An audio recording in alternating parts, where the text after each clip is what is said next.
Well, thank you. Thank you very much, everybody, for coming this evening. My name is Steve Gant. I'm the chair of the MBTA Communities Working Group here in Duxbury. So I've been working closely with some of the folks, well, everybody that you see up here on the panel. We'll introduce those folks in just a moment. But thank you. This is our second open house that we've done. We did one about a month and a half ago at the Senior Center, and then this is the second one that we're doing here. We're delighted that all of you have come. We're going to be sharing some information with you that has changed since the last time we presented, and hopefully you'll find this informative. And we'll be looking forward to questions and comments that you have afterwards. Again, so I introduced myself. My name is Steve Gant. I did want to introduce folks here to you on the panel. So on the very left there, Brian, if you wave your hand, is Brian Glennon. Brian is a select board member here, and he's also in the working group for the MBTA communities effort here. We have Carl Coons. Carl, raise your hand. Carl is also on the working group, so he's here joining us. We have Tag Carpenter. Tag is a member of the planning board. He's also a member of the working group. And then we have Allison Shane. Allison is a member of the working group as well. All of us here are all residents of Duxbury. I've lived in Duxbury for 27 years. Compared to Tag, I'm the new guy in town. But we're all residents of Duxbury, and we're all volunteers doing this for you. And we're trying to make this as good as we possibly can for the town. So with that, I think we can get started. So again, this is the map that you see right here. This is the first page. It's a little bit hard to see, but you'll have some other forms that will show you in more detail the map that we're working with. So the agenda is I'm going to give you the MBTA Communities Act overview, and then Allison will come up and she'll go through the zoning bylaw overview, and she'll talk about the map and site characteristics. Tag will be sharing some information on the infrastructure implications, and then we'll be happy to take your questions and comments after that. Okay, so we'll start here with the MBTA Communities timeline. So here's the timeline right here.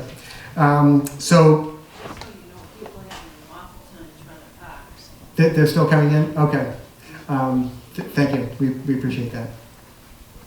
On January 14th, 2021, that's the birthday of the MBTA Communities Act. So that's when among the other changes that were made as part of that particular act, a change was made to the voting threshold for zoning changes. So here, a zoning ordinance or bylaw can be enacted by a simple majority vote rather than the 2/3 supermajority that applies to other zoning amendments.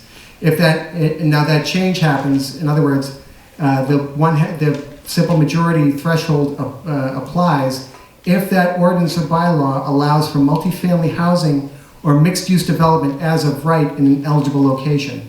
That's what we're proposing to do here. That's what the town is going to be voting on, and so that's the reason why that is subject to a simple majority vote as opposed to a 2/3 supermajority. The law also specified 4 state grant categories for which municipalities will be ineligible if they're non-compliant, and we'll go through that in just a couple minutes in more detail. The proposed bylaw change that you'll be voting on November 18th, this is one that does allow for multifamily housing development as of right. And so again, that it only requires a simple majority vote. So then the other question is, what does as of right actually mean? So what that means is that the multifamily housing would be able to be developed in the locations that you'll see in the maps that we'll show you in just a little bit. That multifamily can be developed on those sites without the requirement for a special permit, a variance, a waiver, or any other kind of special approval. So that's essentially what as of right means. So then the next date here, January 29th, that's when the preliminary guidance was issued. The state issued preliminary guidance on the law and how it was to be implemented. Among other requirements that they had in that preliminary guidance was they indicated that municipalities were going to be considered in compliance until the formal guidelines are published. And of course, that has since happened. Then on December 15th of 2021, that's when the draft guidelines were published for public comment. And then about 3.5 months later, On March 31st, that's when they closed the public comment period. State got about 400 comments on the guidelines. Then August 10th of 2022, that's when the first round of guidelines was published. So among the guidelines that were included, they established the 4 community categories that I'm going to be talking about in just a minute. It included significant changes for small and rural communities that don't have transit stations. Those changes didn't affect Duxbury. There were changes made to the so-called reasonable size criteria.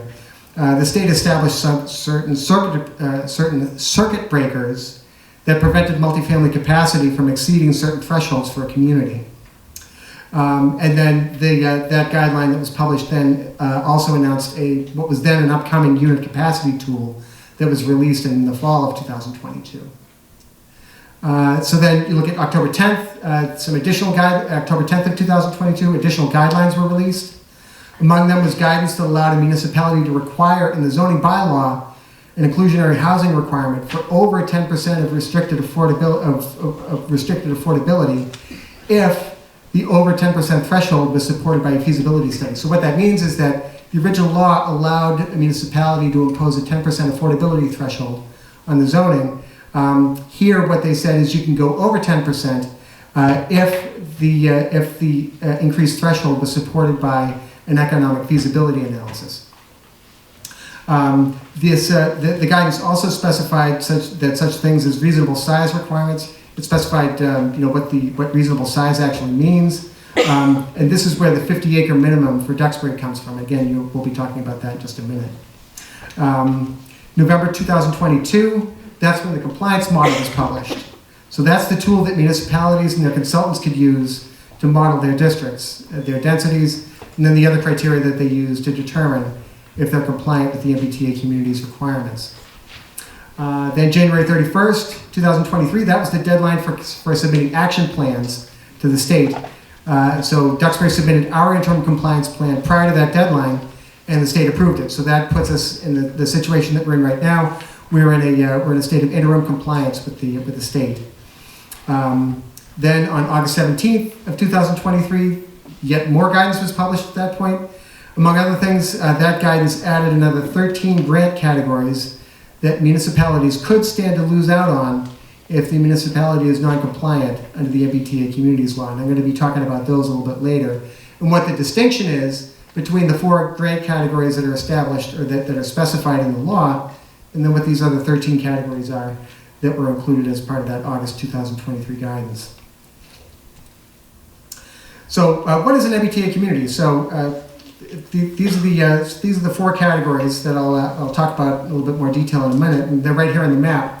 So the first one is the rapid transit community. So you can see colors do kind of blend together a little bit, so sorry about that, but this is the map that the state provides. You can see kind of right around Boston, there are a bunch of blue communities. Those are the rapid transit communities, and there are 12 of those. In the dark green, so there's many more of those. Those are your commuter rail communities, and there are 71 of those.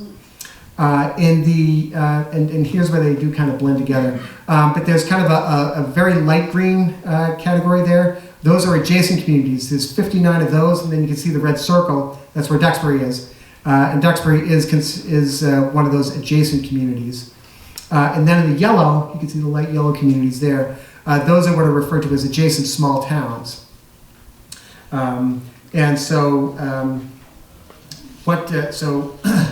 and then depending on your municipality's category, which of these 4 categories you fall into, it's going to affect certain things. So, for example, it's going to affect what your district compliance application deadline is. So, for example, here, rapid transit communities had to be in what's called district compliance. So that is, they had to have submitted a municipally approved zoning map and ordinance by December 31st of 2023. So if you're familiar with what Milton's situation, that was their deadline to have submitted a compliant plan. For commuter rail and adjacent communities, that deadline is December 31st. So that's the deadline that we're currently working toward.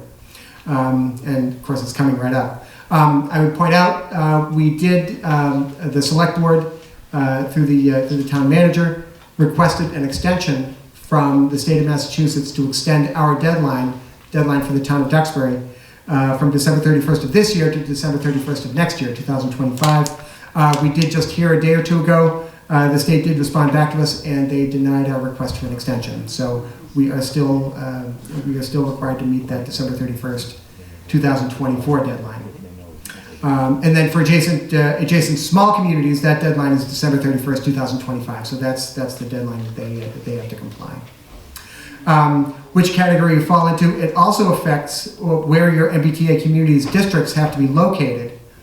So the law requires that the multifamily zoning districts have to be located not more than a half mile from a station or ferry terminal, if applicable. But the thing is, it's not always practical or possible to do that. So the location requirement is only applicable if a municipality has at least 100 acres of developable land within that half-mile distance from the station. And Duxbury doesn't have that. So that gave us more flexibility with regard to where we could locate our zoning districts. And then which category you fall into, that also affects what the term reasonable size means for the municipality. So in all but the adjacent small towns, so this would be for Duxbury, what that means is the minimum district size has to be either 50 acres or 1.5% of all developable land within the municipality, whichever is less.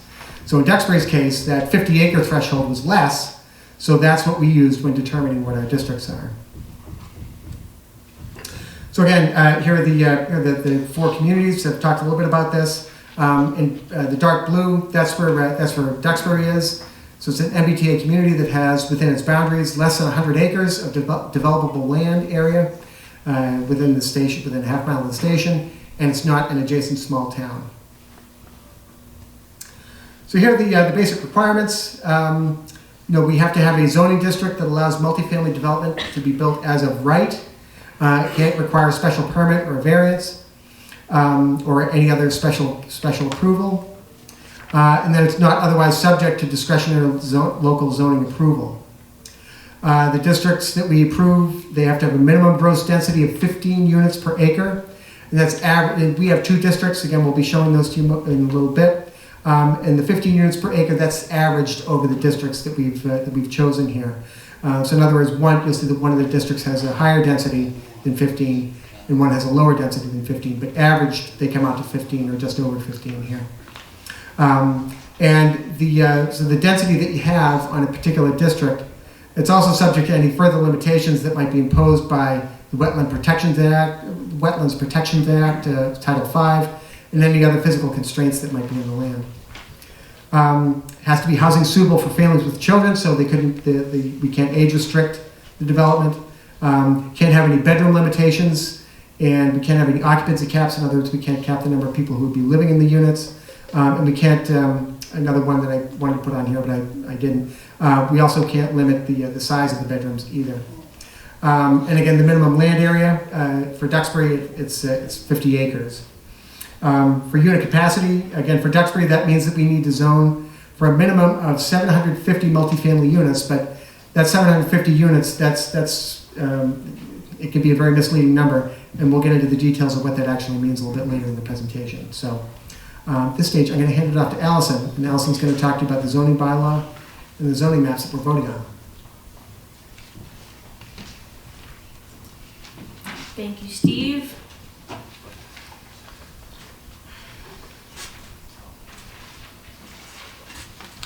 Did you talk about the grants? I'm sorry? I will get to that. Okay. So there are copies of the full text of the zoning bylaw on the table. It's also online. So I'm going to discuss what will be on the warrant on November 18th at the special town meeting. Starts at 7 p.m. So this is a high-level overview of what's in the zoning language, and I encourage everybody to read it. So there's a 35% impervious lot coverage maximum, 1.5 parking spots per unit, 13 units per acre at Bonji's, and 17 units per acre at Island Creek Residences. There's a 3-story maximum at Bonji's, a 3-story maximum for mixed use, and a 4-story maximum for multifamily at Island Creek Residences. There'll be no mixed use at Bonji's. For the overlay district that we're proposing, there is an underlaying district of some commercial currently that will remain. There's also in the proposed zoning bylaw a 100-foot buffer 50 feet of which is vegetative from abutting residences. The primary vehicle access is on Route 53 and Route 3A, and it specifies support for public transportation such as a bus stop, bike paths, sidewalks. The projects will go through the planning board site plan review, but the planning board is obligated to support the maximum density proposed. There is an affordability component, so there's a 10% affordability requirement with the condition that it can increase with an economic feasibility analysis up to 20%. MAPC has agreed to conduct the analysis for $20,000. The Affordable Housing Trust has agreed to provide the funding contingent on if the map and the zoning bylaw are approved at special town meeting. So this is a bird's eye view of the town. Might be hard to see, but Bonji's is circled in orange, and Island Creek is circled in blue. This is the existing zoning at Bonji's. So there's currently no multifamily units on the site. It's zoned as partially PD1, Planned Development 1, NB1, New Business District 1, and then RC, Resident Compatibility District. And sorry, the part in black outlines the overlay district that we're proposing. This chart is straight out of the bylaw. This Bonji's multifamily overlay district is called PTOD 1. The acreage is 20 acres. The lot size minimum is 10,000 square feet. As I mentioned, building height is 3 stories, not to exceed 35 feet to the highest point of the roof. 35% maximum lot coverage, 13 dwelling units per acre. There's a 50-foot front side rear yard setback, unless you're abutting a residence, and that's 100 feet, 50 feet of which has to be vegetative. So now we're moving on to Island Creek. The black outline is the overlay district. There are currently 358 multi-units at Island Creek. Most of the district is currently RC, but there's some NB1 in the front. So what we're proposing, the blue is the mixed use, the MUPTOD, the yellow and the black is the PTOD 2. So starting with the mixed use in the front, that's about 5 acres. Lot size minimum is 10,000 square feet. Building height 3 stories, not to exceed 50 feet to the highest point of the roof. Same maximum lot coverage. The maximum density is 12 dwellings per unit, and there's a 30-foot front side rear yard setback. So now looking in the back, in the yellow, that's about 27 acres, same lot size minimum. The building height's for 4 stories, not to exceed 46 feet 6 inches to the highest point of the roof. Same maximum lot coverage, 17 dwelling units per acre, a 50-foot front side rear yard setback, with the same condition for abutting residencies. So this is a calculation that will show the potential maximum net new units at each site. And this is based on the state's compliance model. Our consultants have been helping us with this. So we've been talking about 750 units. The state recommends a 10% buffer. On top of that 750 units, the select board has directed us to have a 5% buffer. So the number of units we're talking about is 788. However, there's some already established units at Island Creek, and there is an existing 358 units, and so that will be roughly 104 net new units at PTOD 2. 59 units could be allowed at PUPTOD. So in total, you could think there could be 163 net new units if the owner deemed it economically feasible to develop more at Island Creek. Bonji's, we know there's no existing units on site, so the max net new units is 267. We are aware that there's a high water table. It's a wellhead 2 site. It still has to pass Title V. It needs to go through site plan review to discuss traffic. water, septic, treatment plant, all those things. So we don't know for sure if the max will be hit, but that is what we would be allowing in the zoning bylaw. And this is an example of some multifamilies that we have in town already. This is potentially what something could look like. It will be up to the developer, but the zoning that you're being asked to vote on is just a paper exercise. It's not actually being developed right now. The developer will have to come forward with the plan, and that will have to be reviewed by the town. So with that, we'll move on to infrastructure. Tad will talk about some other items.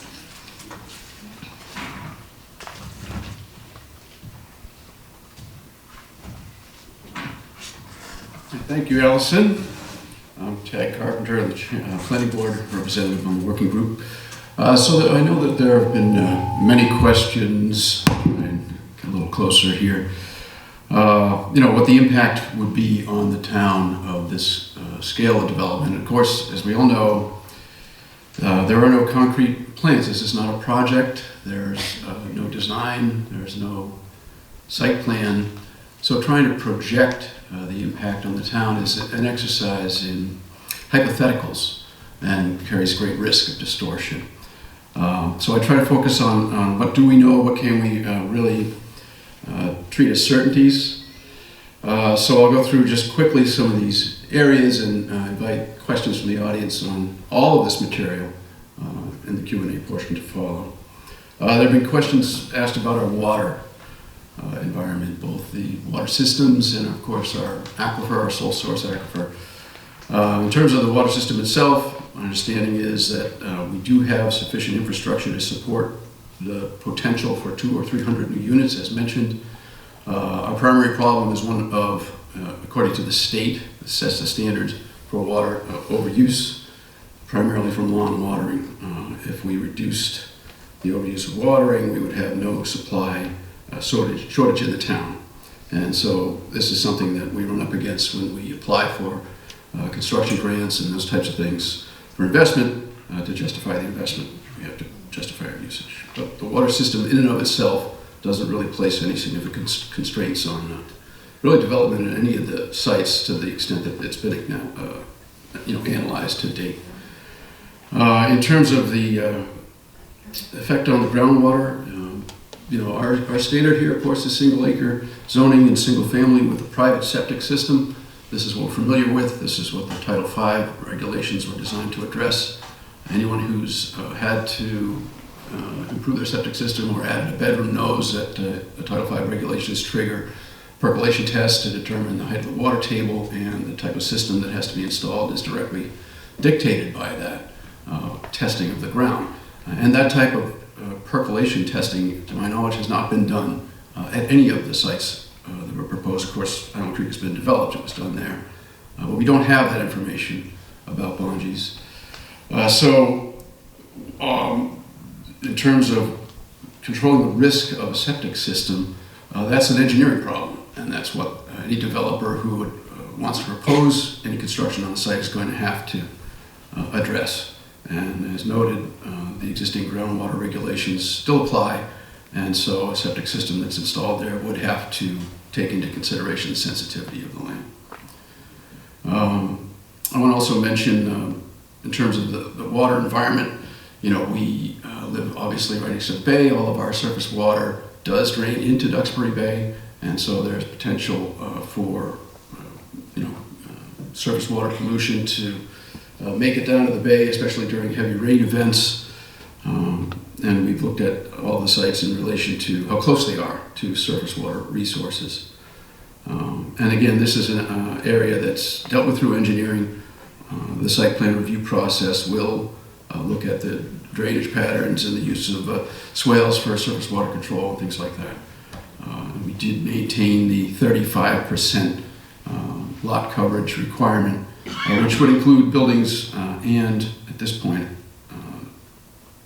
parking and roadways and impervious surfaces. Pardon me for a second. So there's also obviously questions about how does this impact the town writ large? What kind of impact on on the roadways in terms of increased traffic. We know that on the various locations we looked at, Bonji's is the best serviced by state roads. There have been, obviously concerns about the congestion that happens at the traffic light in Kingston there. It does back up, particularly in the summertime, and the state does monitor that and tune that to alleviate congestion in that intersection. So it's actually one of the better places in terms of being able to handle additional traffic load. In terms of public safety, we've had informal discussions with police and fire departments, and as Mary McKinnon mentioned at the joint meeting with the Finance Committee and the Select Board, it's very clear that an increase in residents will create additional demand for public safety response. We will be having fire calls, police calls, as we had with Island Creek.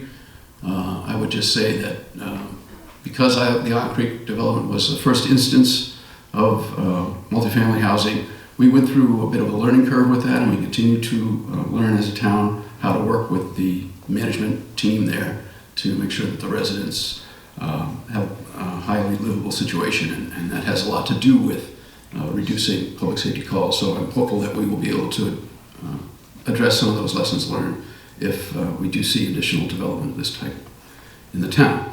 But we can anticipate that there will be a need for additional firefighters and policemen. In terms of student body growth, this is something that's been pretty closely looked at. We know that the student enrollment has slowly declined over the last few decades, has recently kind of leveled out, and the addition of these units, as they were to come online, and keep in mind, these types of construction projects do take years, so it will be some time before we saw any increase in the student body, but it appears that we have the capacity to absorb any additional students that might come online as units were added. And then finally, these are large-scale developments that we're talking about.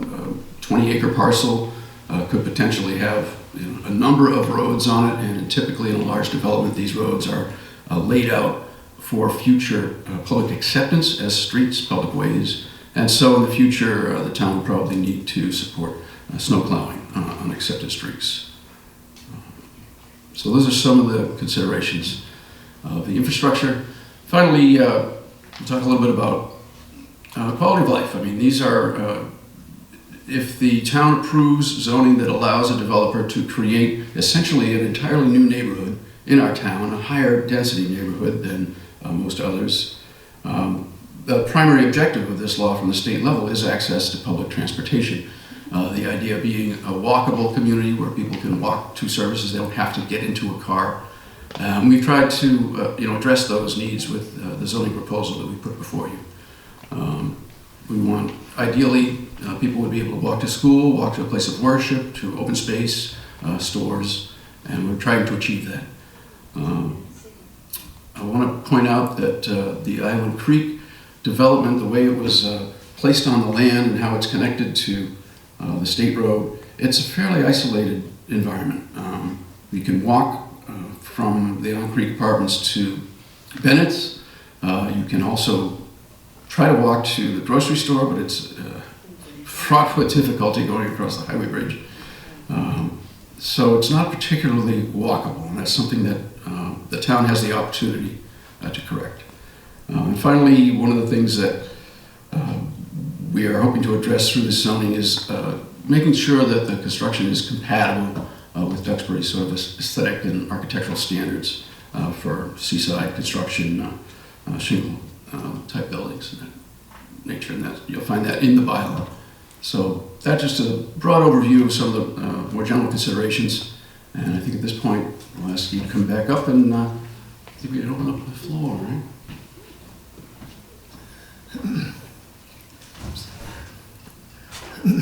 So one of the key considerations here too is what happens if Duxbury is non-compliant? What happens if we get to December 31st and we have not approved a plan that we could submit to the state? So in the and I touched on this a little bit earlier. In the statute itself, the MBTA community statute, there are 4 types of grants that are specifically enumerated in there that cities and towns would be ineligible to receive in the event that that municipality is non-compliant. with the MBTA Communities Law, and they're right here. So the Housing Choice Initiative grants, excuse me, Local Capital Projects Fund grants, MassWorks Infrastructure Program grants, and Housing Works Infrastructure Program grants. Again, these are specifically identified in the statute. We do, as a town, Duxbury does receive grants from these programs, and those monies are clearly at risk if we are non-compliant. So to give you some examples here, if we look at the last 24 months, you can see here are some examples of 5 specific grants that we have received during fiscal 24. The big one right there, of course, the Coastal Zone Management Coastal Resilience Grant, sharing that with Marcia. That was a $2 million grant. That is one of the 4 grants that's specifically enumerated in the statute. The Seaport Economic Council, almost $200,000 there. Community Planning Early Action, Community Planning Grant, and then we had a Land Planning Grant from the EEA. So you add all that up, just in the past in the fiscal 24, it's almost $2.4 million that we've received in grants, and those are now. I should be clear: the grants that you see here, the grants and the monies, the specific monies that you see on the screen here, Duxbury's already approved to receive those. So these monies specifically are not at risk, but future grants of these types are at risk, and we would be ineligible to receive them if Duxbury is actually non-compliant. I touched earlier on the guidance that was issued in August of 2023, and that guidance specified an additional 13 grants that come from the state that could potentially be at risk, and I'll talk about that in just a second.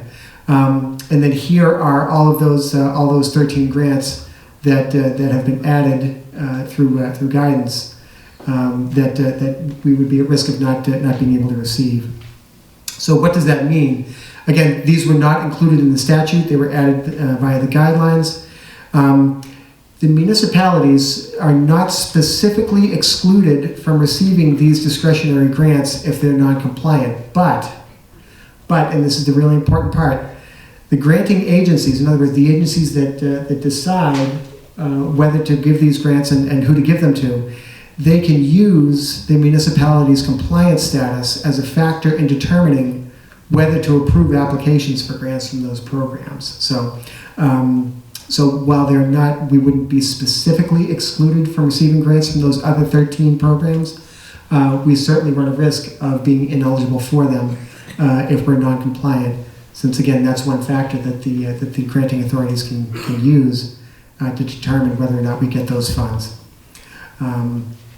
And that was everything that we had to share as part of the presentation. So when you came in, we had you sign up to let us know who you are. There were some comment cards on there that you were able to fill out. If you have questions or comments, we can certainly collect those now if you'd like to hand them out. We have a couple of microphones set up here, up where you're seated. So if you have questions or comments, we would be happy to respond to questions and comments that you have. Oh, and if you're getting up to speak, my request is that you identify yourself. If you could give us your name and give us your address as well. Okay. Is this on? You are loud and clear. I just have a clarification question. So I've been hearing the number of 750 units. However, in Allison, in your presentation, you're giving us a net number of units that would have to be added to those locations. Is that correct? Is that correct? Those were addition. No. They're not. Sure. So in other words, I heard a net number that needed to be added. Am I correct? So a key term there, the key term that you used was need to be added. And that's something that we really need to be very clear about. Nothing in what we're doing here requires that anything be built. Nothing is required to be built as part of what we're looking to accomplish here. What we're simply doing is we are proposing, this is a zoning overlay district that we're providing for these 2 sites that will allow by right development of up to the number of units that we're specifying. And I could walk through the calculation for you here too. Because again, that 750 number is part of the calculation, but it's highly misleading if you don't understand it, and so it's really important that we go through it. So does that answer your question? It does. But, Okay. You know, at first, Not really. He thought it did. okay. Go ahead. All right, so I guess I'm still not clear. I agree. Because if it said net new units Mhm. at Bondy, so that's 267, and then 163 net units at Island Creek To be Oh. added. to be added, because of already there's density there at Island Creek. Yeah, right. So there's a certain number there. So I get 430, I assume. Yes. Yeah, 430, not Yes. 750. Yes. That, That was my question. Yeah. Right. Okay. Yes. So, so again, what you start with is you start with the so that there are two main components when you're thinking about what we need to be permitting, and that's the number of units per acre, the minimum density. So that's the 15 units per acre, the minimum that we have to comply with, times the 50-acre minimum district size. So when you take the 15 times the 50, that's where you get the 750 number from. Again, the state recommends that municipalities include a 10% buffer on that unit capacity that that municipality would be zoning for. Again, at the select board's recommendation or select board's direction, we chose to add a 5% buffer. We didn't want to go for the full 10. So when you add 5% onto the 750, that takes you up to the 788. So that's where those numbers are coming from. Now, what happens is the way that the state has structured this is they allow you to put this overlay in an area where there is existing multifamily, and we were able to take advantage of that, and that's what we did with Island Creek. So at Island Creek, you have 358 existing units that are there right now. So in a sense, this is the wrong term, but it's the easiest to understand. We essentially get credit for those existing 358 units. We can apply those existing units against the maximum that we need to permit for here. Which is So- 750. I'm sorry. Which is 750. That's 750, but again, at 750, we added the 5% buffer. Again, the state recommends that you add a buffer to the 750. So we added the 5%, so that takes it up to the 788. That's where the 788 number comes from. Okay. So again, we in a sense get credit for the existing 358 units. So you would take that 358 and you would deduct that from the 788. So that's where you get the 430 net new units that we would be allowing by right. Okay. So does that make more sense? One clarification for Island Creek or for both Bondi's and Island. This is for both of them combined. Thank you. Sure. Thank you. You're welcome. Does, Oh, could you go up to the microphone and, or stand up and yell? Tell us who you are and your address. sure, Ian Dargan, Arrowhead Road. Thank you. Just follow up on that question. Right now, the maximum density is 10 units per acre, and will that disqualify the units that you use in your math here, that it would not allow to be used once they go to the point of actually developing the land? I'm not sure I understand. You cited 10 units per acre? Right now, currently, what I'm understanding is the maximum capacity, maximum density right now is 10 units per acre. At Island Creek? At the Island Creek site? In the town of Duxbury. Oh, in the town of Duxbury, I see. The maximum is 10. Mhm. So you're using some of these units for credit towards the 750, but can you do that if they don't meet the 15 units per acre that is required for the 750? That is completely my understanding, that we are able to use those 300, even though those 358 units are developed to a density of less than the 15. In this case, it's 17 units per acre at the Island Creek site that we're proposing for the overlay. Even though the existing density is less than that, that does not disqualify us from using those units as a credit, as a credit against the maximum that we can permit here, that we're required to permit. Thank you. Sure.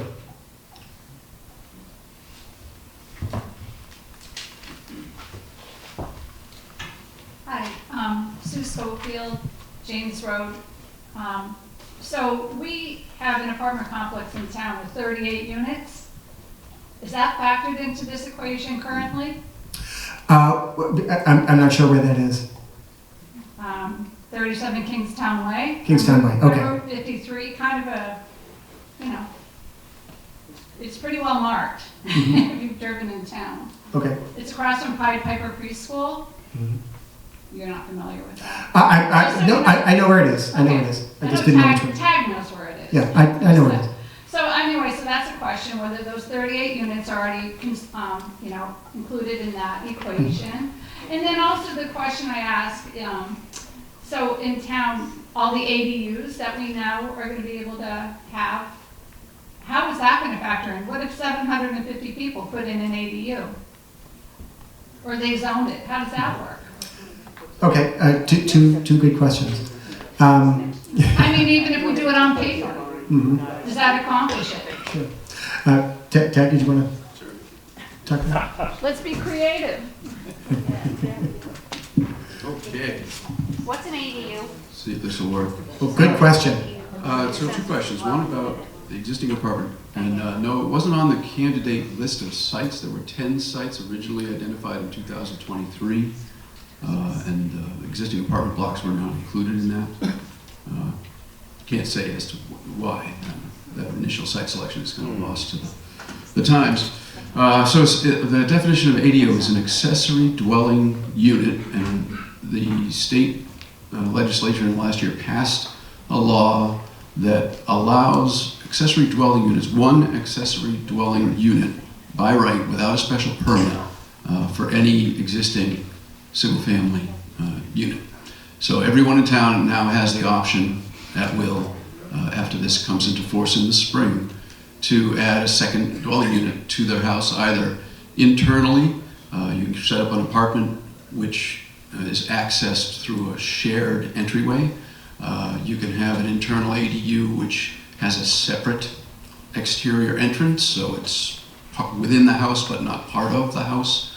Or you can have an ADU which is a freestanding separate structure. So the question, what happens if 750 people opt in and build ADUs? We're going to have 750 new units, and that has really no bearing on the MBTA communities law, which requires multifamily development. The statute allows single-family or duplex structures, or 3 or more structures, units per structure.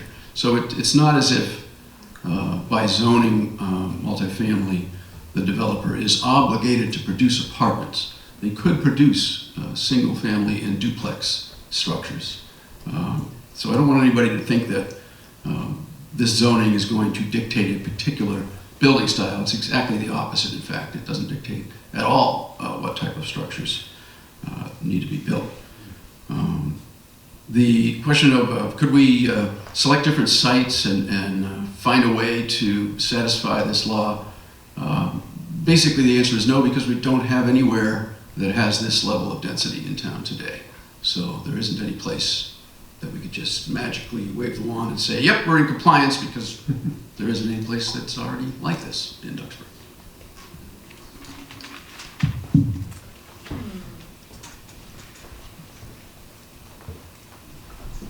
Hi, I'm Anna McLeod, Franklin Street. I had a question on the different developments. Who pays for the utilities? Who pays for the water piping to the wind? You mentioned the Bonji land has not, has like any site evaluation. So it could, who knows what the water table is? What if it needs a fancy septic type system? Do we as taxpayers pay for that, or does the developer pay for that? Well, no, the taxpayers don't pay for that type of infrastructure. That would be the developer's responsibility. With MBTA community, the utilities, the taxpayers were forced to pay as part of the development. Is that not true? No. I believe it is. Has anyone else Can, seen that? can you cite where you heard that? No, in fact, I'd say that the opposite is true. There was language in the guidance specifically stating that towns were not going to be required to build any infrastructure to support this. So maybe that's where you're getting that idea, because it was I don't know. I'll explicitly, double check yeah. and maybe come to another meeting, Yeah, but I think, it's up to the developers to make the development work. that's what I had Yeah. thought all along, but I had thought the state, I thought I saw it in the actual law. I had thought, and you know, kind of perturbed me because I thought, why should we pay it? Absolutely, a developer should pay it. That's the way it usually is. Yeah. Okay, I'll do further research. Please, Another thank you. meeting. Thank you.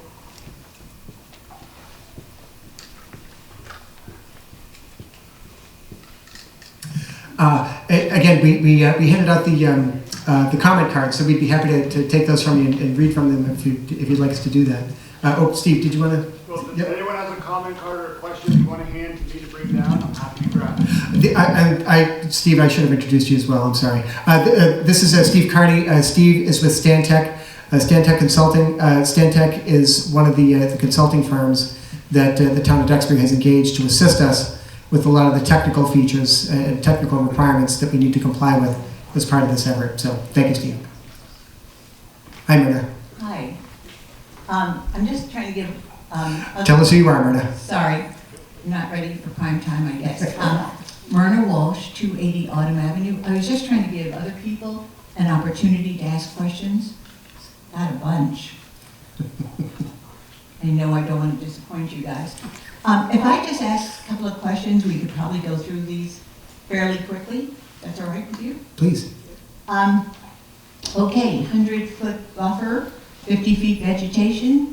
What is vegetation? Grass, trees, bushes, asphalt, green asphalt? That was sarcastic.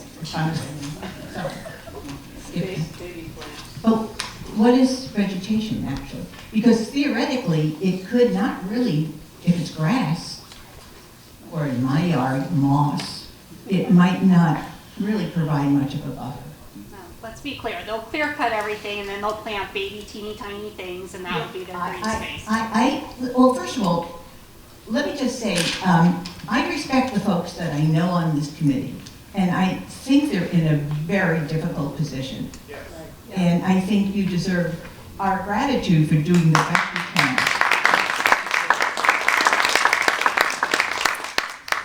Nonetheless. So, okay, vegetation. Tag, I don't want to put you on the spot, but you mentioned the school capacity. I called the school a couple of times. I don't think they want to talk to me.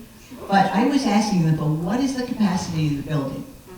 And I think we know there isn't a big delta between enrollment and capacity. Does anyone have the capacity of our buildings? Okay. Wait, I'm gonna add on to that, because I have a little bit of a problem with the fact. Ma'am, I'm sorry. Would you be able to tell us who you are and your address? Rebecca Lish, Clearwater Drive. Okay, thank you. So when TAG said, well, it's gonna take years to build, and so you're not gonna see more kids for years. Well, what's the difference? If you see them 2 years from now or 10 years from now, if the schools are overcrowded, the schools are overcrowded. So what's the difference with that? So I have a daughter who's 9, great, so she'll be overcrowded when she's in 10th grade versus my high school kid, he'll be out of here. So what's the difference if it happens today or tomorrow or 5 years from now? You're still out into a school that's already too small right now. You're gonna have people moving out of town, you're gonna have people moving in town, you're basically gonna have the same amount of kids in the school, and then you're gonna add 750 new units or whatever it is, and you're gonna add more kids to it.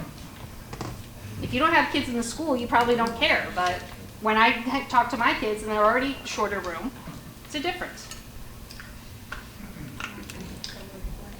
Moving on. Go ahead. It would be great to get these answers, and you've been really good about getting answers to us, so we'll look forward to having these questions answered. I think probably the buildings will be built as quickly as possible to be able to receive their return on investment. I don't think it'll be years, but I could be wrong.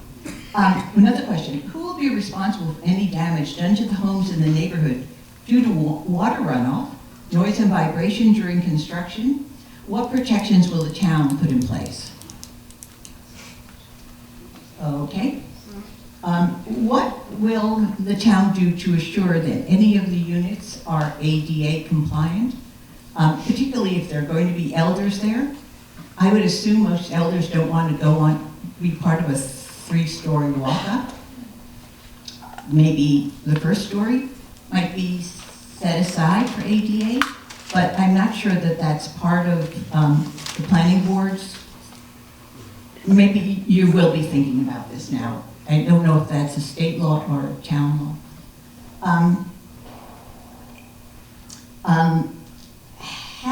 You are saying you are going to do a townwide feasibility study. Is that an economic development study, or is it feasibility? So the feasibility study that we're talking about would be, that would be to determine whether or not we'd be able to require an affordability threshold that's somewhere above 10%. Okay. But that feasibility study, what's going to be studied to determine whether it's feasible, it's a feasibility study to determine whether or not it's economically feasible for a development that's going to be, or that could potentially be built there. But it isn't a feasibility study for the town in terms of taxes versus revenue, taxes versus expenses, sorry. No, that's, you might consider that to be what's referred to as a fiscal impact study. We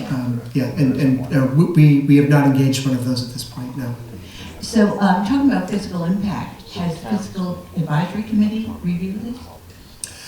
We did a presentation that looked very similar to the one that we did here tonight. We presented to the FinCom last Thursday, so a week ago today. And so yes, so we have presented to them, and they've taken a look at what we've given them. So sure, they did not make a vote at that time because at that time we had not yet heard from the state with respect to our extension request. Okay, so the Fiscal Advisory Committee, of which I served on for 8 years, it was like a long marriage, was, I'm sorry, I promised I wouldn't be flippant. It just bubbles out. We appreciate it, Marta, we do. Thank you. A fiscal advisory looks at long-term capital needs and projects out, or is supposed to project out for, I don't know, 5 years or maybe 10 years. And it seems to be that this is a really important step because we are probably going to need a new well because of the PFAS. And the water department, let me just move over here. The water department master plan says we will have enough water, but it doesn't take this development into consideration. And that's really important. The other question I had is about the wellhead. What requirements are needed for land that has a wellhead that is part of the state's approved wellhead protection zone number 2? I don't know the answer to that. It's on the aquifer, so I think it would have the same effect as the aquifer, but even more so because it's a wellhead. So that might mean some part has to be removed. Sorry, that's inaccurate. Some land or acreage around the wellhead has to be impervious and protected. Do you want me to chime in while you're looking? Excuse me? Do you want me to chime in while you're looking for the next question? Oh, sure, or I can continue to go. I want to make sure everyone has a chance to talk. We want everyone to have a chance, sure. I'm just giving you a chance to do something. Can you slip to the slide that you had where you, at the bottom, said stores, walkable neighborhood? Just out of curiosity, I'm going to jump in on Jen. This is Sue Shortman, 349 Autumn Ave. What school would be walkable from any of these developments? That's not the slide. Keep going. Well, Chandler, just so you know, crossing 53 for a kindergartner through second grader, not a good choice. I have a kindergartner, and when she was going into kindergarten, we had a new superintendent, and I called him, and because there was a bus fee of $250 to bus my child from Autumn Ave to Chandler. And they said that, you know, you have to pay it because you're within a mile. And I offered, if he wants to come and walk my kindergartner from my house to Chandler across 53 and tell me that that's safe, to let me know. The bus fee got waived. Oh, why didn't you Chandler tell is me not that? walkable from my side of 53, which is the Bonji side. There's no possible way anyone in their right mind would send a small child across Route 53, especially if there's more units and more cars. Yes. I wouldn't do it now. No. So I just want to be clear that there's not a walkable school from either one of these two developments. You can't bring that slide up? I'm sorry, I'm not clear on which one you were looking for. At the bottom, it says making like a walkable neighborhood to stores, places of worship, schools, and open space. Oh, okay, I think that's what it was. Okay, so that was back towards the end here. That one? There you go. You got it. Quality of life. Do you really honestly believe that? That you're gonna, even if you lived at Bonji's, you can't walk to Chandler, you can't even walk across the street to Tarkland without possibly getting killed. Okay, maybe you can make it to the church if God's on your side, and then the open space, where is that? I mean, you're making this like, oh, this is going to be like this beautiful new neighborhood, and it's going to be walkable and sidewalks, and isn't going to be, there's no sidewalks in town as it is. I have a question about that also. Could you give us your name and your name? I'm sorry, Marie Keefe, I'm on Elm Street. I don't know, because I haven't had my children in school for a long time, but I did teach here for a long time. Yes, you did. And, yes, I did. I don't remember, and I'm sure someone here can refresh my memory. In order to be bused to school, you had to be a certain distance away. In other words, if Yes, you you lived still within, I'm sorry? You still pay though. I pay for all my 3 kids. I paid for them to all 3 schools. Okay, thank you. That was my question, really. Thank you, Kathy. A mile and a half away. If you live within that, you are supposed to walk. Otherwise, you can get bused for a cost of $250 per child, I believe. Yes. Not per family, per child. So, if your child is not within that mile and a half, they have to take the bus. There is no walkability in the horizon. I'm sorry, that's just not true. It's too dangerous. It's too far. People don't want their children walking 2 miles or 3 miles to school. I just don't understand how this particular thing is even being brought up, because it doesn't work. And there's no sidewalks, and we've been trying to get sidewalks in the town for And there's that too, ever. but regardless, and all of that is true, and it just makes it more difficult. However, there is no walkability to most schools in this town. Or stores. Or stores. Or Doesn't work. churches. Well, where are the stores around Bonji's? A big Y. I mean, you could walk all the way down 53. You could Oh, do good. days. Good, yeah. Right? Well, I'm back. Ted, did you want to respond to? Go ahead. So I'm, again, Susan, and I'm curious about the grants, the loss of grants.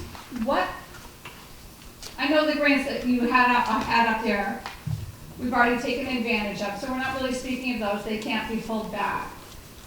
What future grant are we in peril of losing? Money's a drug. And if this town could somehow learn to live within its means, without grants as best possible, cut costs where we can, so we don't get stuck on grants. Duxbury now has free all-day kindergarten because there was a COVID initiative where the town got money for it, and now the all-day kindergarten is not included in the budget anymore, and so people, they knew it when they put it in. Well, once we give it to them, they're never going to want to have it taken away, right? So this is my problem with grants. So that's my question. What upcoming grants are most precarious to us to lose? And then the next question is for each family of 4, 2 adults, 2 kids, what is the cost for that for that family? What is the impact to the town? So to your first question, we're specifically taking a look at that right now to determine which grants we have, which grants are contemplated that we either have applied for or that we do plan to apply for. We're getting that list together right now. I have had an exchange with Randy Reed on that exact topic, and we're reviewing that. And we should have some better information for you in the near future on that, certainly in advance of the vote. To your question about the cost, with the family of four, again, we have not done the fiscal impact study that would tell us that. We did have some. There's some information that we have that we shared earlier. That's the extent of what we have. So I can't specifically answer your question because we don't have a study that specifically looked at that. Go ahead. Hi. Can you hear me? Yes, please. Okay, Steve Marshall, Blodgett Avenue. I have two questions. Sure. I've seen on the news about the state suing Milton. If the town were to turn this down, should we expect the same thing here, or do we have any sense on that? Are we going to have to defend ourselves against the state? Do we know? And have we talked to those other towns that are saying no? The state. I thought the state was suing Milton because they turned it down. Right. We would be sued. We can be sued. So yes, well, They obviously. had the amicus brief, right? Yes. What happened? I'm sorry. On the amicus briefs, what happened? There were a lot of amicus briefs. I'm not sure what you're referring to. Brian? Yeah, so I haven't read them, but there were like 70 amicus briefs are briefs that interested parties submit to the court for the court to consider when it's looking at a particular issue. My understanding is two things going on, the or else we're getting from the Commonwealth. One is that we'll potentially lose grants, and Sue, to your point, how much are we going to lose, and even if we pass it, grants are discretionary, and the Commonwealth could still say no. But with that said, the other piece, and this is what's being litigated, my understanding of litigation with Milton, is the Attorney General separately is saying, apart from the grants, I, as the Attorney General, have the right to force you to comply. And that's a different issue, and the SJC is looking at that right now. That's going to be very informative as to what happens. So what that means for us today, I don't think changes anything really. The issue still becomes, are we willing to consider a zoning amendment? And as the panelists have already mentioned, this is not a proposal for anything in particular. This is a mandate from the state. And by the way, somebody mentioned, so I think it was you, the accessory dwelling units. That's a state mandate as well. So you can see a trend here from the Commonwealth pushing housing down on communities. So the MBTA Communities Act was pushed down to say, hey, the one size fits all, and we're grappling with how that's going to fit. But in terms of the obligation that our town has and other towns have is to put together a zoning bylaw that will be in effect by the end of this calendar year. And as Steve mentioned, we asked for an extension. It was denied earlier this week. Our obligation as a community is simply to vote on zoning. It's not to consider any development at all. It's not to propose anything. And by the way, just to clarify, this working group here is agnostic as to whether town meeting should or shouldn't approve this. We're simply a technical group to give town meeting something to look at so we can fulfill our obligation as to voting one way or the other. So in terms of what's going on with the SJC or the Attorney General, that remains to be seen, but for the purposes of special town meeting, this group, under the auspices of the Select Board, is complying with its legal obligation to put something together. And I commend my colleagues here on the working group. There's been lots of hours put into what's going to be maybe not best for the town, but least worst. Because whatever we propose, you're not gonna get everybody to like it. That's any zoning amendment, frankly. But since there's really no proponent, typically at town meeting, we have a proponent.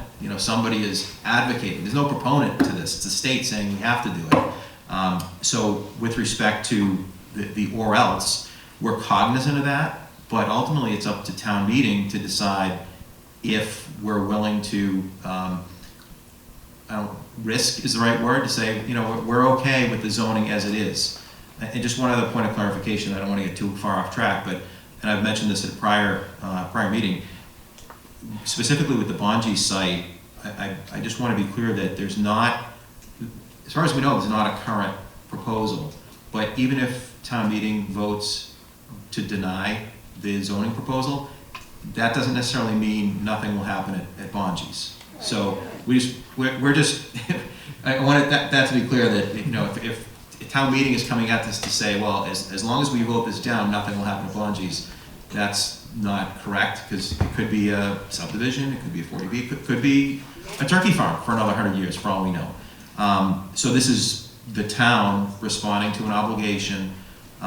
There's lots of legal battles. I think you're going to see more because lots of other communities are having their special town meeting come up in the next few weeks. So we're just one of many. And I personally am very interested to see which way the wind's going to blow with other communities, because we have Marshfield right next door that said no. Other communities have said, what's the big deal? Maybe it gets built, maybe it doesn't. Well, that's their right in their community. Duxbury is very, and rightly, concerned about its character, and this working group has tried very hard to put something together that, on a larger scale, complies with that character. It's not possible to have the rural agricultural look with a development that's potentially 267 units. But that's just, again, it's zoning.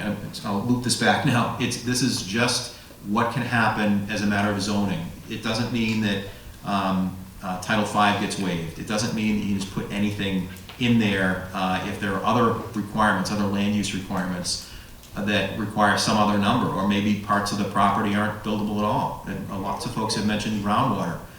I don't know what that's going to do. If that means you can't build, well, congratulations, yes. We've passed something for a property that might not be buildable. We don't know. But none of the town gets to make a decision about that. Right. What do you mean? We don't get to vote on it. Once we approve the bylaw, the cows have left the barn. It's over. For zoning, That's yeah. the problem. For That's why zoning. they denied the request for an extension. Because they don't want municipalities to sit back and wait for that litigation to be resolved. But by the way, we did post the Commonwealth letter on our website so everybody can see it. This working group has a webpage on the town's website. That letter is there, and I encourage you all to have a look at I'm it. sorry, Jeff Warren's Surplus Street. The legislation, I think, is a complete shakedown by the state, and I don't think anybody disagrees with that. And it's not right. But to me, without the fiscal impact study, without knowing what the numbers are, there is no way that we're ready to vote on this. I mean, they're just not ready. That's one of the arguments we made to the state. Well, unfortunately, they know where their leverage is. And you can walk a bunch of people into a town meeting with some cheerleaders for this, and who knows whether it passes or it doesn't. But to say that we don't know whether it's going to be built, and we don't know this, and we don't know that, I'm sorry. You don't have my vote. Steve, you're at the mic. Go ahead. Did we answer your questions or at least address them? Second question, and it relates to a comment Brian made. My question has to do with Bonji's property, 40B developers, versus in considering this overlay district. What is the impact of the overlay district on a 40B development? Does it help us? Does it hurt us? It has no impact whatsoever. I'm happy to address that. Just Sure, at a high level, it has no direct impact. We could still zone this, or town meeting could approve the zoning, and it could still be a 40B, which has its own issues. But with that said, and I'm not taking sides, I'm just offering two positions. The other position is, well, if we do zone it under our local, this will be, even though it's pushed down from the state, this will end up being part of our local zoning bylaw, which the town enforces. And as Tag mentioned, there's also going to be site plan review, which can influence development pretty significantly. If we have this district superimposed on the Bonji's property, it can be argued, and I'll leave it to you as to whether this is pro or con, it can be argued that that gives the town more control over the ultimate development. The issue we don't have control over in that case is density, in terms of the 15, or in the case of Bonji's, the 13 units per acre, but it allows us to still apply other local land use regulations. With the 40B, there's a lot less local control. It's a comprehensive permit through the zoning board, and usually when those are appealed by the developer, most of the time the state says, tough, you gotta issue the permit. So there is an argument to be made to say if you zone it, it does help control the ultimate development, if any, better than a 40B. Does that answer your question? Yes, it does. Thank you. Yes, go ahead. Yeah. Okay, Joyce McClellan, Bay Road. First of all, I want to say thank you, for being here, doing this, and giving us the opportunity to ask questions. I have a statement and a question. My statement is I am in agreement with the walkability of both of these locations. Occasionally I see some brave person walking from Island Creek to the Big Y or one of the stores or McDonald's or whatever down there. And I fear for them just watching them walk alongside that highway there. It's pretty scary. And I hardly ever see anybody on 53 in front of Bonji's walking there at all. So I think that's a big problem as far as the walkability. I think you mentioned that the lights in Kingston would help the traffic flow. I'm not sure I totally understand that, but where I see a bigger problem, and this is my question, I don't know where we are right now with the highway department, and I know there's been conversation with Kingston and Duxbury sharing the on and off ramps on the highway Route 3 there, which is really scary. And I'm thinking that both of these locations would create a lot more traffic getting on and off of those ramps there. So I'm not really sure what the status is of, I know there was talk about maybe a rotary or something being done there, but if not, and this goes before that happens, I can't imagine it being worse than it already is. So I don't know if anybody's considered that particular area for the traffic that this would definitely, create and have an impact on. Thank you. Maybe that's an opportunity to go back, sweep up the 7 questions as I have it from Myrna. Just to make sure we have them. But who's counting? I'm sure you have more, that's why I'm making sure. The vegetative buffer question, excellent question. It's our understanding that that would be the natural existing vegetative buffer, but I don't believe that is specified explicitly. That could be an opportunity to improve that definition. Thank you. The questions about the school, apparently we do not have the data about the existing spare capacity. It's my understanding that the capacity limits of the school is primarily staff-driven, not facility-driven. That's the students and teacher ratio. That's the limit. Both important. But both are in play, and the fact, as I understand it, is that enrollment goes up and down every year in an unpredictable way. It has been going down. It has stabilized in the last few years. Therefore, we are at a lower capacity now than we were years ago.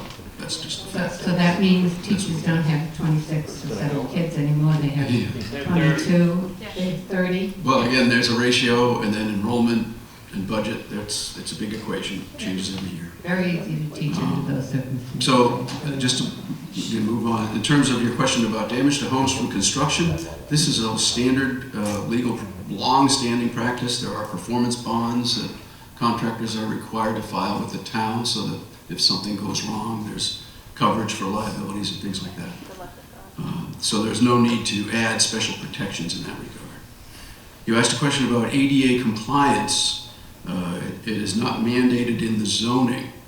Again, this would be a market decision. If the developer identifies that there's a viable target market of people who need ADA compliance, then they will build ADA compliance. It's a market-driven approach. They have to build the code. The code, yeah. Yes. Yep.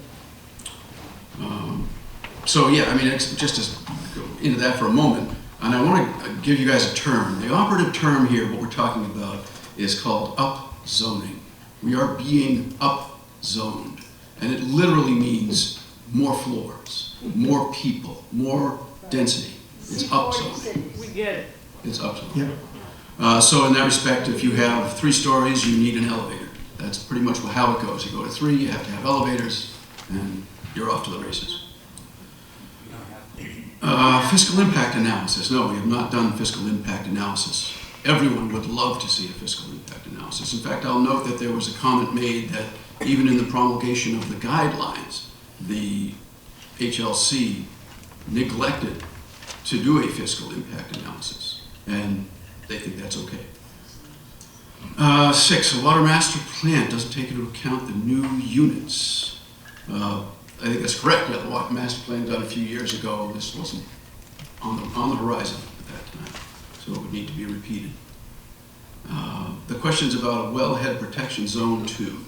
The Bonji site, I'm going to back up a little bit about water protection. There are 3 classifications of any given place in the town relating to the water. There's the Aquifer Protection Overlay District, and this is a very broad area of town above places where we have identified groundwater resources, water that's underground that we draw on for our water supply.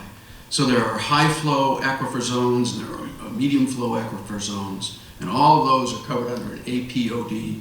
And APOD regulations are specific to the down at Duxbury, and they place a higher constraint, or a lower limit on the amount of nitrogen that can go into the soil. So that's one, APOD. And then we have wellhead protection. We have numerous wells all over the town. In the immediate vicinity of a well is what they call Zone 1, and this is the area where the water is directly drawn out of the ground into the well. So that Zone 1 is the critical protection area for a well.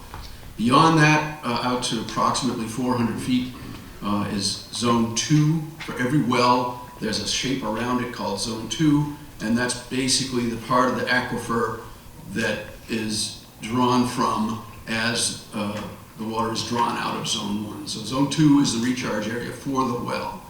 And the Bonji site sits at the edge of a Zone 2 protection area for the well on Mayflower Street. Oddly, there's a Zone 2 that skirts around Bonji's. It's rather strange if you look at this. And this is all available on the town's website. But I mention this because Zone 2, like an aquifer protection zone, does call for a higher level of protection of the water supply. So it's, again, an additional constraint on development that would be evaluated as part of the permitting process. So that's what Zone 2 is. We got into the question of the grants. I think we covered that. As far as specific grants that are out there that we're planning to apply for now, I think there was one that was on the list. And then the cost, again, that's fiscal impact analysis. Is it the sidewalks? Mm-hmm. That's certainly the next one up. Secret. So that's what I had from Myrna's questions. I hope that helps. I guess I want to say one final thing about, because it was brought up, walkability. You know, I do live on Summer Street, Route 53. I do walk Route 53 with my dog. It can be intimidating, and this is a cultural thing. So I just want to point out that your observations are true. I agree with you. It seems a dangerous place. The traffic goes very fast. In fact, I'll share that the fellow who used to live in the small house set back from the road just north of where I am, Ruprecht, identified 30 years ago that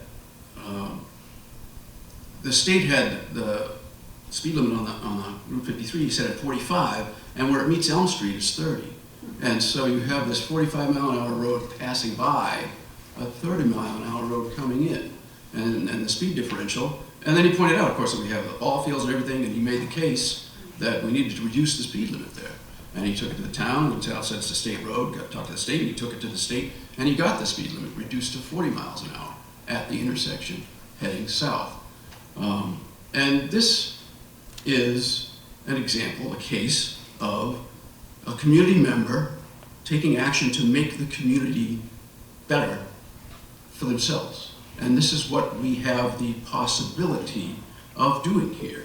If there were hundreds of people living in this neighborhood, we would have pedestrian traffic. We would be able to justify to the state that they put in sidewalks, that they put in crosswalks, that they put in pedestrian signals if necessary to get people to stop.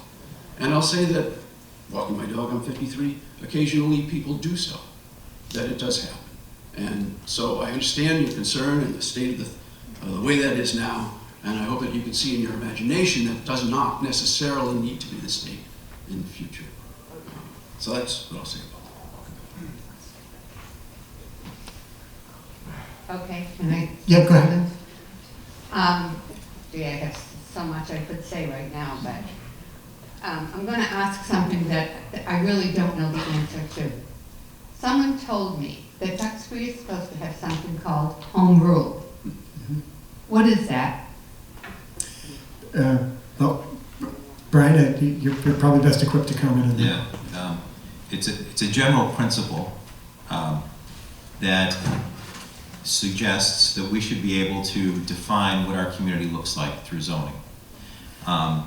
Chapter 40A is the state statute that sets forth what communities can do in terms of their own zoning ordinances and bylaws.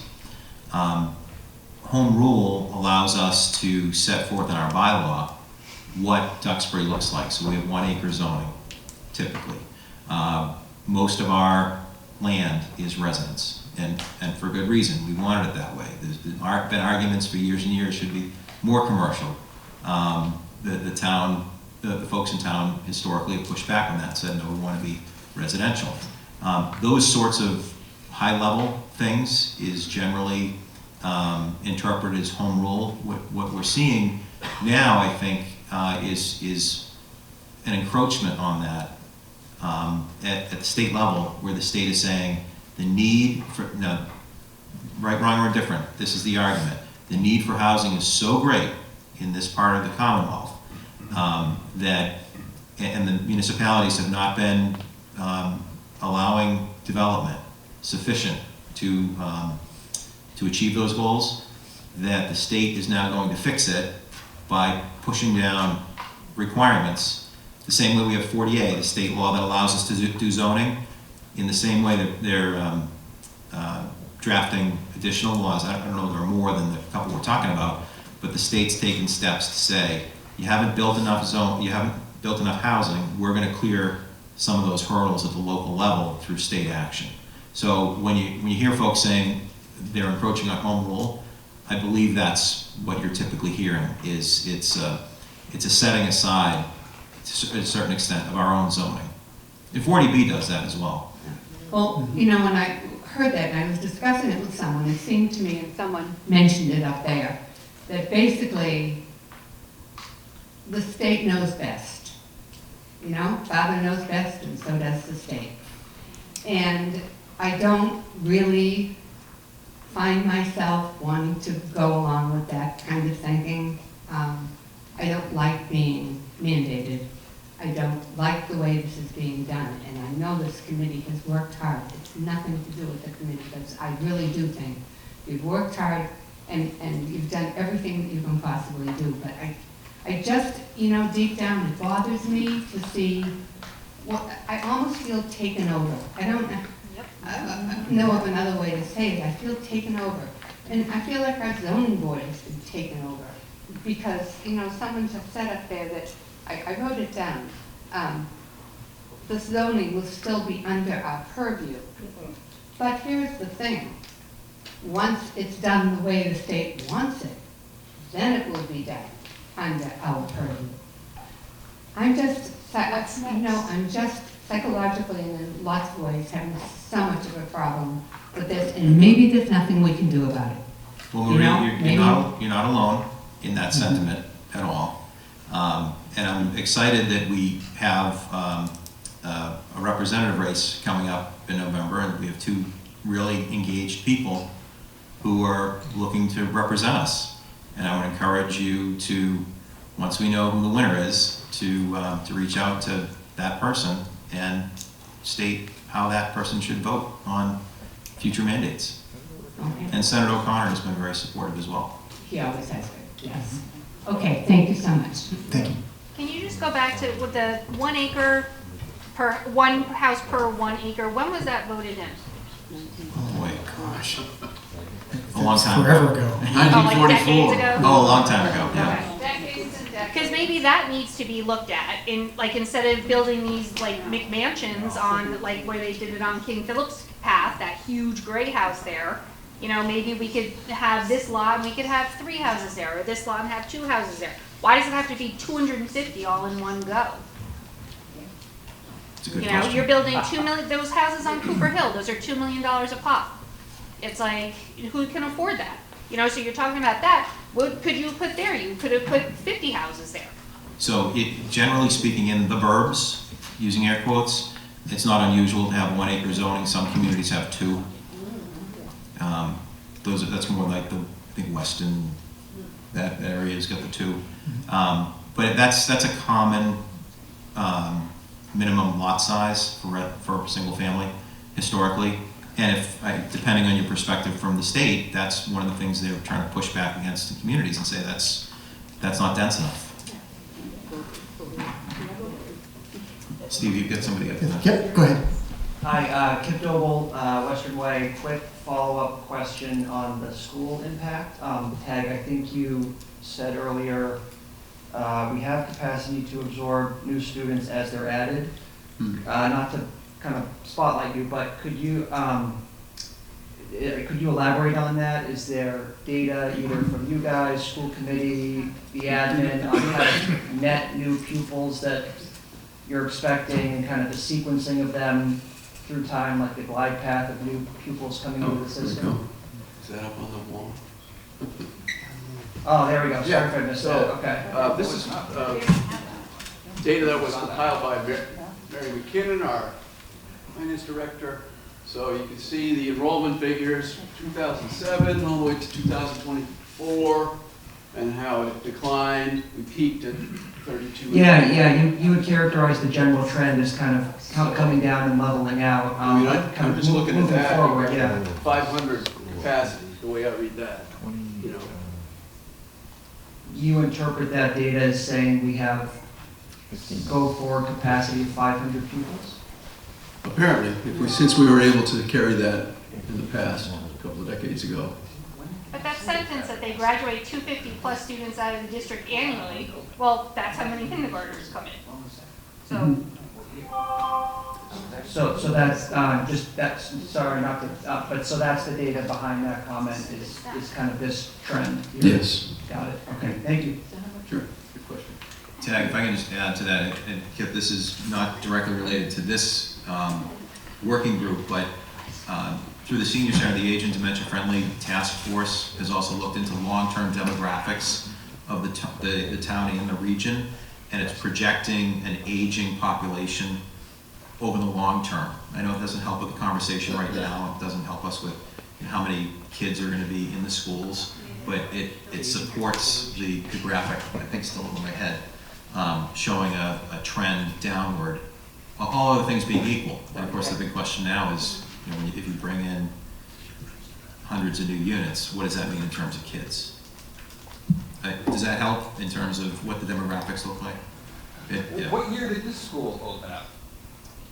This was 10 years ago. 15? 14. When they tore down the other high school, did this add capacity? I don't know the answer to looking that. at 2 different numbers? Right. I don't know So the how answer. does that fit in?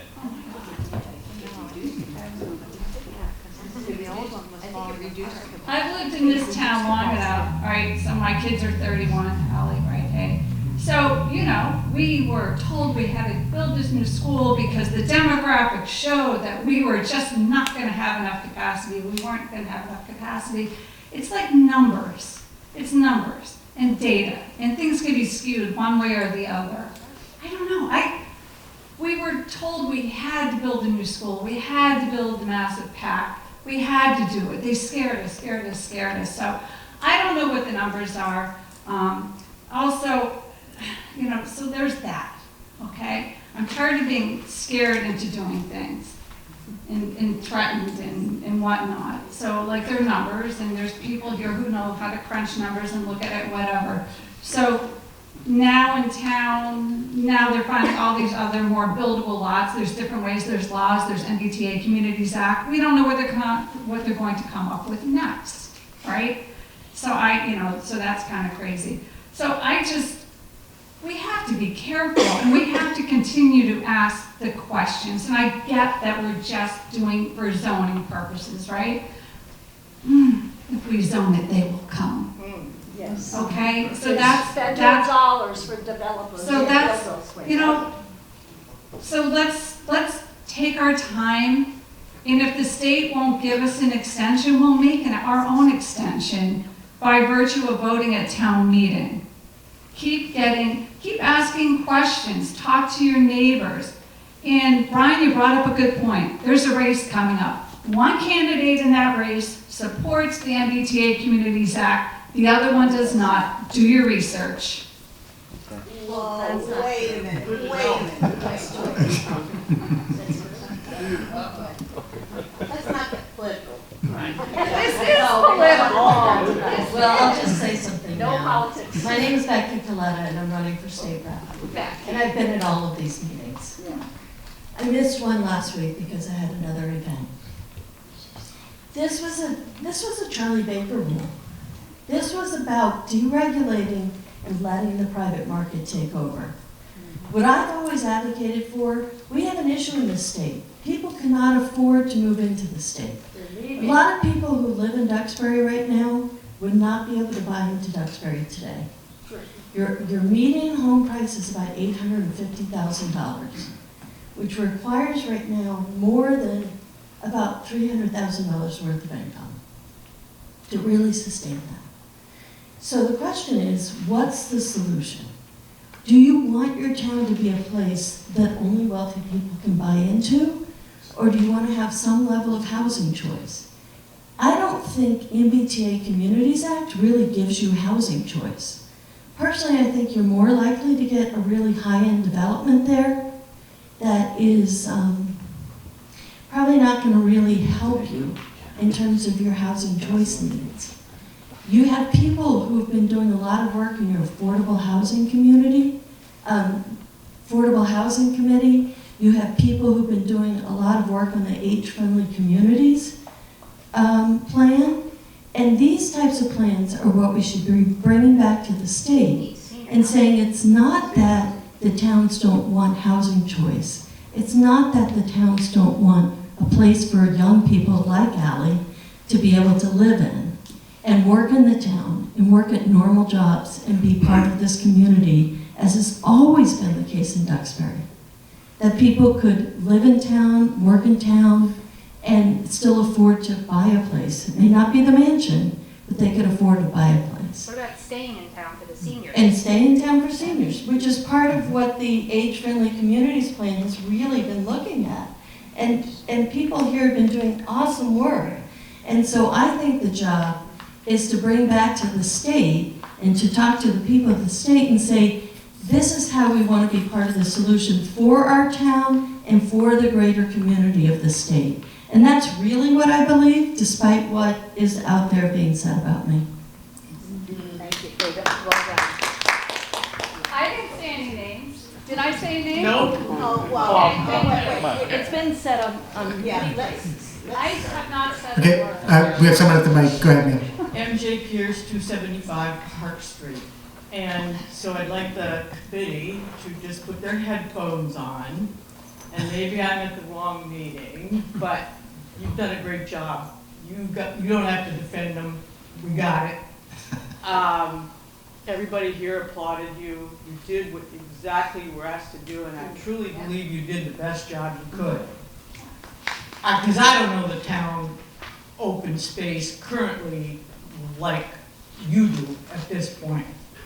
So I really just have a statement. I really don't even have a question. And the statement is, I'm fully opposed to this passing. And the reason I'm opposed to that has been touched on by several people. I couldn't think of a better word than blackmail. But extortion was used. Extortion's a little nicer than blackmail. It actually says shakedown. And that's what's happening. I mean, if this were quid pro quo, if you municipalities would step up to the plate, do some stuff, here's the guidelines, can you work with us? We'll give you 100, 200, 300, 400 million over 20 years, whatever. They got the money. It's our money. You're darn right. And they've been working 1.5 years with our money to figure out what department and how to slide this through. An MBTA rule? Come on. Anyways, and I think that some of it is hypothetical. It's all hypothetical. So if you're going to hypothetical nothing may ever happen, then you have to hypothetical it could all happen. Yeah. And it could all happen pretty darn quick. And you're a fool to think that it's not going to happen. I mean, I've been here for 40 years. The family I married into has been here since the mid-1850s. So I've watched it. I've been to town meetings. I've spoken at town meetings. The developers did come. And they will here too. So I disagree with passing this zoning law at town meeting because we do lose control. I mean, it just is what it is. All you have to do is read your nice charts. Once the zoning is changed, and I gave my time to the Zoning Board of Appeals. Once it's changed, and one of the lines said, you may not debate any permits.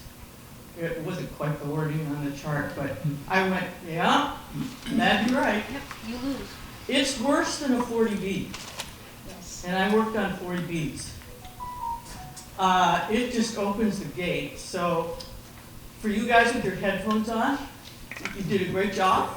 And I'll be at the planning board meeting and every other one. I'm sorry I didn't hear about all this sooner because I'm late on the board. Thank you for your work. Thank you for your comments. Thank you.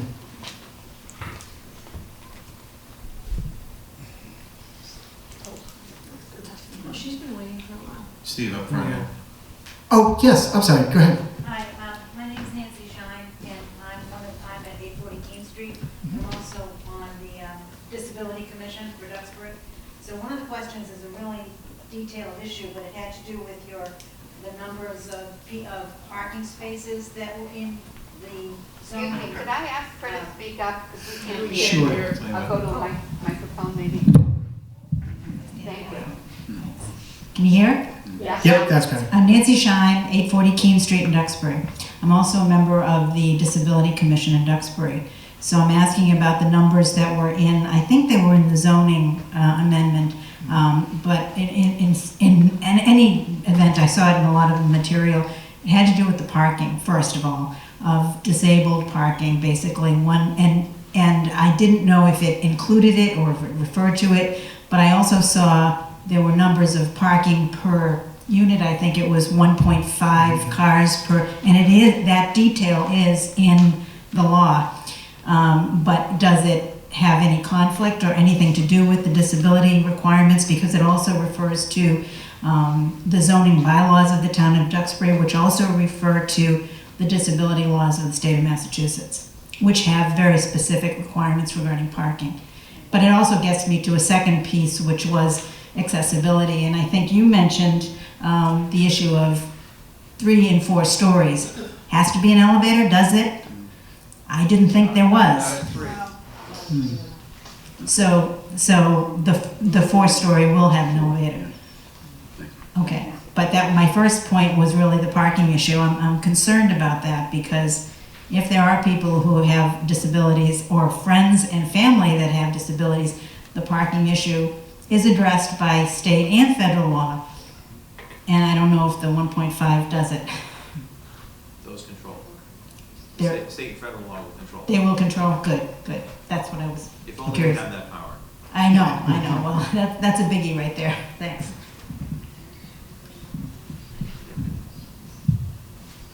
Yes, go ahead, sir. Jeff Schofield, 30 James Road. I know it wasn't addressed and it's not part of you, but there's not a lot of water pressure down by Bonji's. That I know on South Street we had it tested. And the other thing was, We know that from our apartment complex. could the town make a move and try to buy a section of it to knock this thing right out?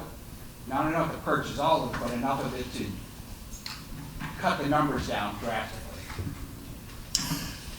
It's entirely possible the town could do that. If Has anyone even looked at that or even approached either one of the owners of the property? to my knowledge, no. But if that's something that someone would like to propose, that's certainly something that someone could advance. Yes, sir, go ahead. Matt Devlin, Chandler Street. We have a major issue with senior housing. Yes. So if we could create senior housing on these properties, then we could create single-family homes for new families to move into Yes. town.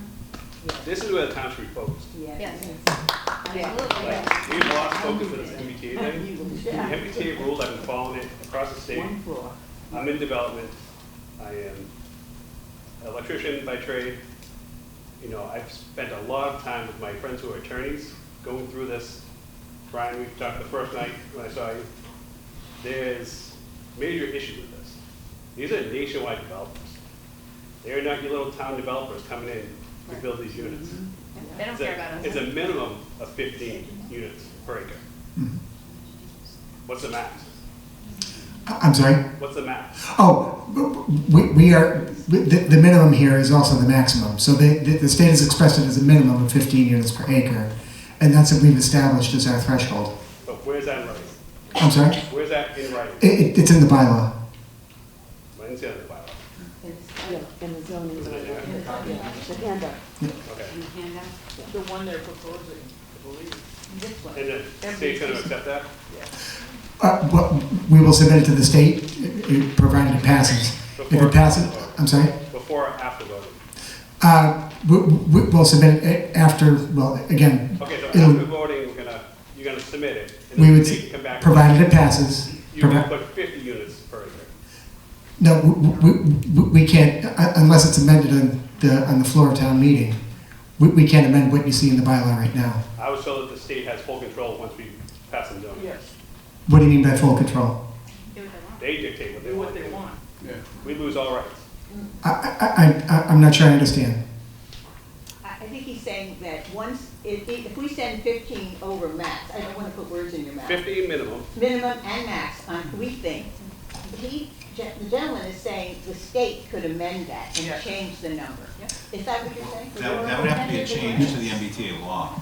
All right, well, it'd be the regulation, not the regulations, the guidelines. The state law is minimum 15 per acre. Yeah, There's we're no max not looking to on do anywhere. more than the bare minimum. But In fact, what says the developer can't? well, there's we have a coverage ratio that there's only a certain amount of land that you can actually develop. You can't just go property line to property line and straight up and develop all you want. They can go 4 or 5 stories like other towns that have this issue right now? No, We set height limit. we set a specific height, and we'd even say, we even took into account that developers might say, well, I don't know what a story means. So we put an actual height from the ground to the top of the roof. To be that. I've seen everything shown. Yeah, so we're very careful about that, but we also have control of lot coverage. So there's only a certain amount of land of the 20 acres of the Bonji site that can actually potentially be developed, but that also includes impervious surfaces like all the parking that we was just talking about now, with 1.5 parking spots per unit. So that's everything. So that limits So is what there a can way be to built go there. back to the state with a plan to say, okay, we're gonna bring in senior housing? So, unfortunately, the way that the law is drafted, we cannot restrict what's developed But by here's the problem age. with the law too, though, is I'm sorry? the problem with the law as well, is it actually doesn't make anything affordable. So, in the bylaw, as we've written the bylaw, we've set a threshold of 10%. So anything that's developed would have to have at least 10% of the units would have to be affordable at or below 80% of AMI, area median income. Correct, but the problem with that is Duxbury is a high market value now. It's never going to make, seniors will never be able to go and buy a condo in one of these buildings because they're going to sell for $1 million. So, This is the problem. well, remember, area doesn't mean just Duxbury. Area is wider than Duxbury. So it doesn't just take income in Duxbury into consideration. Correct, It's but the area. developers are licking their chops to get into Milton, Duxbury, Newbury, Gloucester, all these places, because they know they can't get in because we have town bylaws. But they already did, they made that senior area, shoot, what street is that? And those are over $1 million, and that's senior living. We need Because to- some developer came in and You said know, we can do it. if, honestly, if this was written by the state that said 10% for town employees, they get, low income for 10% for town employees, veterans, seniors, and low income, I'd be all over this, saying yes, this is a great deal. Yeah. Build it for the town. We need this. We should have our town employees living in this town. Not living 10 towns over because they can't afford to live here. Firefighters, teachers, police. Like, this is what the town needs to focus on. We need to vote Seniors no need to stay here. on the 18th. Yeah. The seniors should stay here that have lived here for 40 years, paid taxes in here for 40 years, and now that they can't take care of their 1 acre plus property, their 3,000 square foot house, they should be able to stay here and be with their family members. The lack of senior housing is disgusting.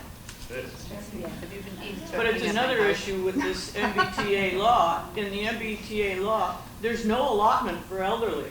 No. That's right. Hello? I don't think they can. There's no allotment for it. It's that 10% that the town will put in, and after that, it's the developer's gonna do what they want. They're gonna sell these units for 1.2 million, 3 million, whatever they want. We have no control. different than elderly.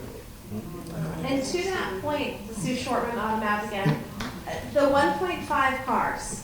So I don't know if anyone else lives in Duxbury with their family, but most families, especially if we're talking about $1 million or $1.2 million pieces of property, or even $800,000, to get anywhere, you need 2 cars. Because my husband and I like each other a lot, but we don't travel together exclusively all of the time. So I was wondering about visitor parking because, many people have friends and friends visit. So 1.5 cars for parking seems extremely unrealistic to me. So I was wondering where you came up with that number. Must be 400 cars. Well, I don't understand.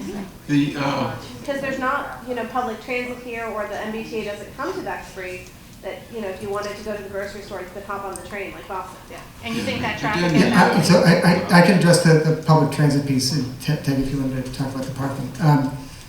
In the bylaw, we specifically require that if there's development at either of these sites, that there be an accommodation made to accommodate bus access, both in terms of being able to turn off the road, and then, well, we've accommodated for that in the bylaw. So there will be, again, if it's developed, the developer is going to be required to provide access to bus service at the site. So there will be access for public transit there. Right, but realistically, what I'm saying is if my husband and I are buying an apartment, 2 cars. there's gonna be 2 cars. So, well, that was a separate question. Okay, Yeah. So, and that, the 1.5 cars parking just seems extremely unrealistic, given the nature of this town and the people that are gonna be living in these apartments and the price of the apartments. If we're not doing low-income housing, most people I don't think are gonna be using public transit. Even if there is a bus that goes to Big Line, to get your groceries home, you just take your car. And then you add those 400 cars at the light at CVS. Right. Good luck getting through there in 6 lights. Well, but more than that, I don't know where they're gonna park. And I have concerns living on Autumn Ave. Is already a freeway going between Autumn Ave, between Winter Street and 53? Don't worry, they'll fix Chandler that. Raceway? The Chandler Raceway is another good one, yeah. So I don't see what the parking situation is gonna look like. Because I know what Tarcom looks like, and it has parking, but people still park on the street to play pickleball. Yeah. Yeah. I agree. Oh, pickleball. Add that. I just don't know about this parking. Steve, Nancy would like to address that. Yep, go ahead. Take this. I would just say this is just my guess, but the original plan as it was done in like 2021 was based on basically major towns like the city of Boston and wanting to discourage people to having cars and wanting to encourage people to use bicycles and to walk and whatnot. And I think my own opinion, it's just my opinion, is that they didn't change that 1.5 number because of that, because the feeling was they wanted to encourage people to not use cars. And I don't think anyone decided to change it or challenged it. Maybe I'm wrong, but I just think it's left over from the original version, which was to really discourage cars and to be really in the big towns and the cities that had public transportation. We don't. So that's just one thing that I think we should try to change, because she's absolutely right. There's no such thing. There's going to be parking on those roads. I had a question about how big the roads were. If they're 20 feet, do they allow for parking on the sides of the roads? Because that's what's going to happen. And it could even get out to and violate that sacred law we have, which is do not park on 53. And people are going to park on those roads because they won't have any parking. On the right to maybe on my bike with my Sharon in a parkway, a nice little parking garage in the facility plan. Well, they'll get it. Because it sounds like we're gonna need over 1,000 cars. Well, just in terms of to recap the discussion. Tag, hold that thought for just a second. Right now, it is 8:55. We do have a hard stop at 9 o'clock, so we'll probably address this and maybe one more question after. So the law mandates 0 parking spaces within a half mile of a T station and 1 parking space elsewhere. That's the baseline that we started with. We discussed 2 parking spaces as a standard. And fundamentally, again, think of the phrase market-based solution. The zoning specifies a minimum. So we decided that it would be reasonable to ensure that there was at least a minimum of 1.5 per unit. That some units may have 1 occupant and 1 will be fine for those units. And the sky's the limit. We don't know what the upper limit is on how many bedrooms. There's no limit. It doesn't mean that only 1.5 spots per unit will be built. That will be the developer's decision based on how they market the units. So we're not specifying in the zoning that you have to have 3 or 5 units, parking spaces per unit. We're saying minimum 1.5, beyond that, up to the developer. Right, what God I'm forbid you get saying is it should visitors. be a minimum of 2, because 1.5 in a town like Duxbury is unrealistic, as there is absolutely 0 public parking anywhere near either one of these 2 units that you're proposing. You can't So even what I'm have 2 proposing people is over. it does not make any sense to have 1.5.